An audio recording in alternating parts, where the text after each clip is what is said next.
Assalamualaikum warahmatullahi wabarakatuh. Apa kabar anak-anak sekalian? Jumpa lagi dengan Pak Sutris. Pada kesempatan hari ini kita akan belajar bersama-sama melanjutkan pembelajaran kita yang kemarin. Tapi sebelum kita akan melaksanakan pembelajaran ini, Pak Sutris ingin mengingatkan kalian sekali lagi. Jadi tolong laksanakan sholat 5 waktu. Jangan sampai lupa.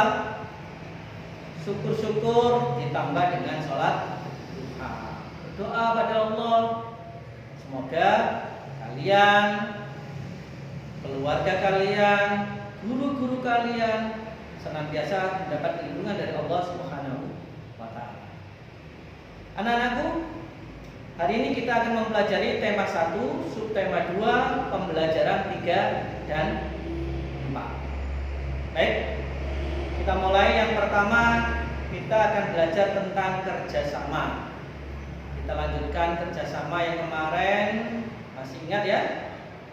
Tapi untuk saat ini perlu saya tekankan sekali lagi bahwa bekerja sama itu bisa dilakukan kapan saja, di mana saja, dan dengan siapa saja. Tidak ada batasan. Saat kita bermain pun kita bisa bekerja sama.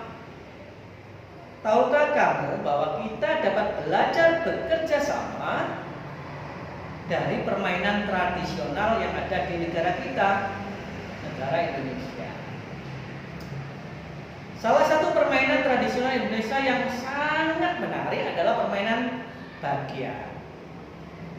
Permainan ini berasal dari Sumatera Barat. Bagia, mungkin kalian ada yang belum tahu. Bagia adalah alas kaki yang terbuat dari kayu, ya,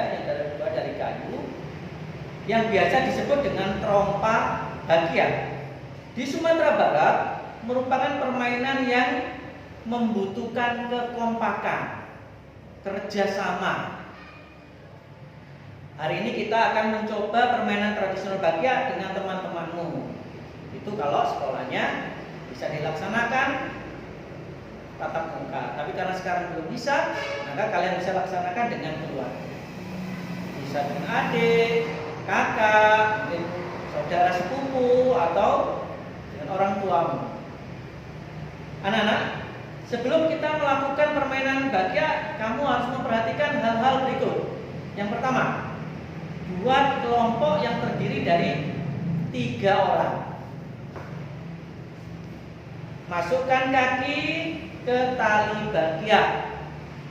Anggota yang kedua sama, masukkan kaki ke bagia, kemudian pegang pundak temannya. Yang ketiga juga begitu, masukkan kakinya, kemudian pegang pundak dari teman di depannya.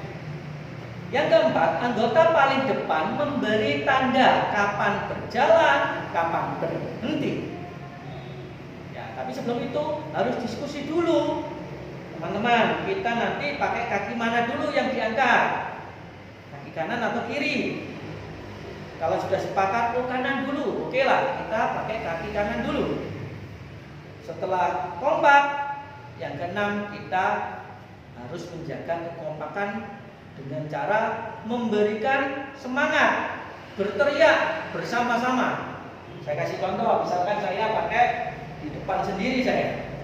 Yuk kita kaki kanan dulu ya teman-teman. Oke, siap? Siap. 1, 2, 3. Kanan, kiri, kanan, kiri, kanan, kiri. Berulang-ulang sampai di garis. Yang ketujuh, cobalah berkali-kali permainan ini dengan kelompokmu sampai terasa gerakannya semakin baik dan kompak. Latihan dulu ya, latihan dulu. Yang 8, kelompok yang mencapai garis finish atau garis akhir, ya itulah dia yang jadi. Dalam kelompok terdiri dari beberapa anggota yang memiliki kemampuan yang beragam. Namun hal tersebut tidak menghalangi kita untuk saling menghargai. Kita tetap harus bekerja sama, saling menghargai perbedaan dalam tim. Mari kita lihat gambar contoh permainan bahagia. Nah, ini adalah gambar contoh permainan bahagia. Tadi Pak Sris bilang ada yang di depan sebagai komando, yang kedua memegang pundak, yang ketiga juga memegang pundak. Kakinya harus kompak ketika berjalan supaya tidak terjatuh dan bisa sampai di garis finish yang pertama. Anak-anak, masyarakat di Indonesia sangat terkenal dengan kebiasaannya bekerja sama.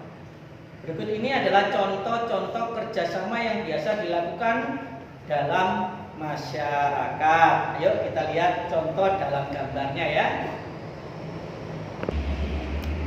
Ini adalah kerjasama di lingkungan masyarakat. Yang pertama, ini ada ronda atau siskamling yang ada di desa-desa untuk menjaga keamanan dari kejahatan ataupun dari bencana alam, sehingga ada yang bisa memberikan peringatan. Yang kedua adalah kerja bakti, membersihkan lingkungan dari sampah. Kita lihat selokan atau sungai, itu kalau ada yang kotor kita bersihkan sehingga lingkungan kita akan jadi bersih dan asri.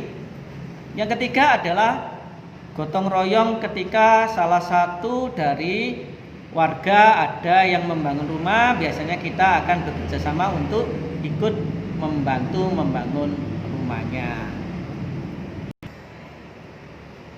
Anak-anakku, untuk yang kedua kita akan belajar tentang indera pendengaran. Ingat, indera pendengaran adalah telinga. Telinga kita kemarin sudah kita pelajari bagaimana telinga itu mempunyai 3 bagian. Bagian luar, bagian tengah, dan bagian dalam. Sudah kita pelajari kemarin dengan organ-organ yang ada di dalamnya. Untuk saat ini kita akan belajar menyebutkan kembali, mengingat kembali bagian-bagian dari indera pendengaran itu apa saja. Kemudian cara kita merawat. Jangan sampai kita sembarangan mengkorek-korek telinga, nanti akan terjadi hal-hal yang tidak diinginkan, telinganya akan terganggu. Selanjutnya kita juga perlu mengingat kembali cara kerja dari indera pendengaran itu. Bagaimana cara kerjanya, bagaimana sumber bunyi itu bisa merambat masuk ke dalam pendengaran kita. Itu kita ingat kembali. Dan jangan lupa fungsi dari telinga itu juga perlu kita pahami semuanya dalam pembelajaran yang lalu sudah kita pelajari dan kita akan lanjutkan di sekarang ini.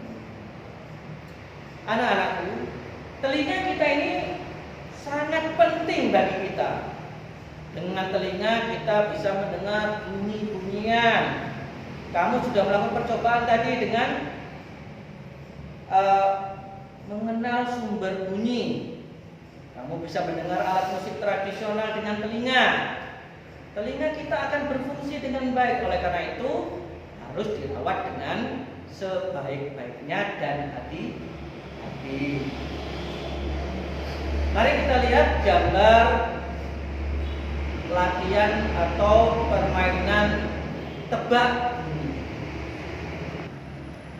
Nah, ini anak-anak, ini adalah permainan tebak bunyi. Nanti ada satu orang yang duduk kemudian matanya ditutup, tidak boleh melihat. Dia hanya menggunakan indera pendengarannya untuk mendengarkan suara yang akan dibunyikan oleh teman yang ada di tempat yang agak jauh.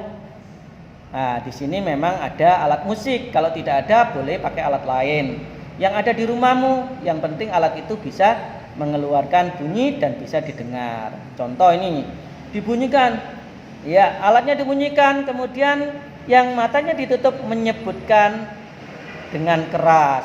Kalau jawabannya benar berarti dapat 1 poin. Kalau salah ya berarti tidak dapat poin. Nah, Sekarang kamu akan melakukan percobaan tentang sumber bunyi seperti pembelajaran sebelumnya. Namun kali ini kamu harus mencari alat sendiri dan mencoba membunyikannya sendiri. Kamu bisa mencari berbagai peralatan seperti kertas, kayu, kemudian botol, gelas, piring, dan apa saja. Tapi hati-hati, jangan sampai pecah. Oke? Lakukan permainan bunyi bersama dengan anggota keluargamu, adik, kakak, ibu, ayah, boleh, semuanya boleh, siapa saja yang ada di situ. Bergantian nanti, kamu dulu yang ditutup matanya, nanti dicoba berapa poin yang kamu dapat, nanti bisa diketahui. Oke, kamu secara bergantian nanti bisa menebak bunyi yang dibunyikan. Ambillah berbagai macam benda. Kamu dan beberapa saudaramu yang lain bersembunyi di tempat yang agak jauh sambil memegang benda.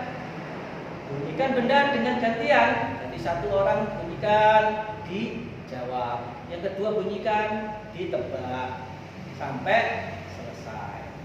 Tebak sumber bunyi benda dengan temanmu secara bergantian. Dari itu kalian akan mendapatkan nilai.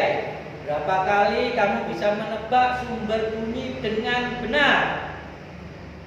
Sumber bunyi mana yang mudah ditebak, mana yang sulit.